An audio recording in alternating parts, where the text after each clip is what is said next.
আরে বলদ রে, তুই তো মুখ হইতেছিস ওতে। আমি এই যদি খুলে গেছে দিতে এটা হইছে না সেটিংটা, এটা ঘুরে লাগবো, লাইটের কালো কালারটা নিচের দিকে থাকবো। হ্যাঁ, তুই স্ক্রু পুরা খুলে লাইছো তো, অন লাইট মিলাইতে দে, স্পট কান লাগে। রাত্রেবেলা ছাড়া লাইট মিলে যাচ্ছি না তুই। হ্যাঁ রাত্রেবেলা ছাড়া লাইটের আলো পাইবি কেমনে তুই? দিনের বেলা আলোটা মিলবো বলা মতো, একরের টাইমে মিলতো না তো। বন্ধুগণ, আমার সব কথা কিন্তু সিরিয়াসলি নিও না, কিন্তু আমিও কিন্তু একটু মজা করতেছি এখানে, বুঝছো নি? দেখো বন্ধুরা, নতুন নতুন মিস্ত্রি আর কি, বুঝছো নি?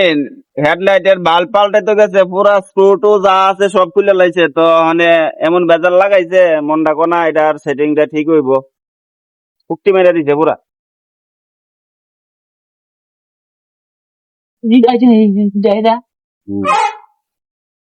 অপরতলা মেকানিক্সে কইছে মানে কি শেষ কথা, বুঝিনি বন্ধুরা? সাথে কিন্তু আরেকটা হেডলাইট আছে, এটা ডাবল হেডলাইট, কিন্তু এটা দেখে কিন্তু লাগালে তারা ওই আমি যে কইছি নিচের দিকে থাকবো কালো কালারটা, ওই নিচের দিকে লাগানোর চেষ্টা করতেছে, নিজের বুদ্ধি আর কোনো তা আয় না, বুঝিনি? তো বন্ধুরা, এতক্ষণ ভিডিওটা কন্টিনিউ করার জন্য ধন্যবাদ।